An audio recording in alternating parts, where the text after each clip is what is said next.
BMSICL के द्वारा यह बिल्डिंग का निर्माण किया गया। बड़ा सा बिल्डिंग है, मॉडल सदर अस्पताल के रूप में इस बिल्डिंग को बनाया गया है। लेकिन इसकी गुणवत्ता की बात करें तो यह बनते ही इस बिल्डिंग में दुर्दशा हुई है, इस बिल्डिंग की, वह कहना लाजमी होगा। और इस दुर्दशा का अंदाज़ा आप लगा सकते हैं कि देखिए बिल्डिंग में शीशे टूटे हुए हैं और अंदर का नज़ारा इस तरह से आपको दिखाई देगा जिसका कि आप शब्दों में क्या बयां कर सकते हैं, आप कह नहीं सकते हैं कि क्योंकि बिल्डिंग अभी तो बनी नहीं है और बनने से पहले ही वह भवन जल के राख हो गया जिस भवन में गहन चिकित्सा के लिए पेशेंट को ले जाया जाता है। इस वक्त हम सदर अस्पताल के नए नवेले उस भवन में मौजूद हैं जिसकी कीमत करोड़ों में है।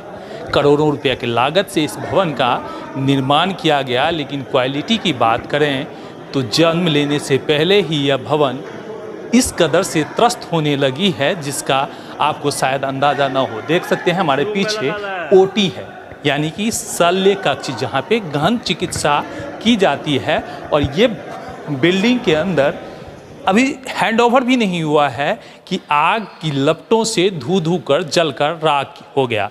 इसमें यदि कोई पेशेंट रहता तो शायद वह जिंदा होने के बजाय मर जाता। लेकिन भाग्य इतना ही अच्छा है कि यह भवन अभी तक सरकार को या अस्पताल को हैंडओवर नहीं हुआ है। बावजूद इसकी क्वालिटी और गुणवत्ता का आप अंदाज़ा लगा सकते हैं कि हैंडओवर होने के बाद में इसकी क्या स्थिति होगी। निश्चित रूप से यदि भवन निर्माण विभाग या फिर जिस विभाग के द्वारा ये बनाया जा रहा है उसे गहन निगरानी में इस बिल्डिंग की जांच की जानी चाहिए थी, जो कि नहीं हो पाया है। निश्चित रूप से क्वालिटी बहुत ही कमज़ोर और बहुत ही घटिया रूप से यहाँ पर तैयार किया जा रहा है इस भवन को, और शायद इसीलिए अभी तक इस बिल्डिंग को हैंडओवर नहीं किया गया है। हम निश्चित रूप से इस संबंध में जो पदाधिकारी हैं, जो CS हैं या फिर जो हॉस्पिटल के जो भी बड़े पदाधिकारी हैं उनसे भी जानने का हम प्रयास करेंगे कि इतनी घटिया क्वालिटी के भवन निर्माण में क्या कमी हुई कि हैंडओवर करने से पहले ही इस तरह से बिल्डिंग में आग लग गई। समय रहते बचाव कार्य किया गया तो शायद यह बिल्डिंग बच गई।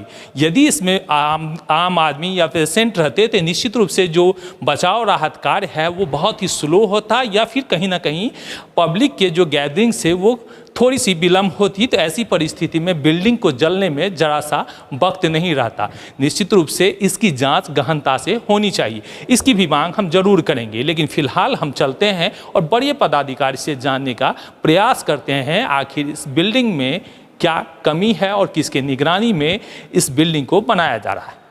इस वक्त मौजूद है CS कार्यालय के ठीक सामने और अधिकारियों का जो AC कल्चर है वो किस कदर से हावी है इसका अंदाज़ा हम बताते हैं। अभी हम ACMO साहब से मिले थे और इस मुद्दे पर ही, अस्पताल के मुद्दे पर जानने का प्रयास किए कि क्या कुछ उन पर वो बताते हैं। फिर जो अस्पताल के जो HM हैं, जो अस्पताल प्रबंधक होते हैं, उनसे हमने बात करने की कोशिश की और जो दूसरे कई सारे पदाधिकारी हैं सभी से हमने बात करने की कोशिश की कि आखिर किस कारण से जो ये दुर्घटना घटी है, जो आग लगी है, इतनी बड़ी घटना इस नए नवेले भवन में हुआ है।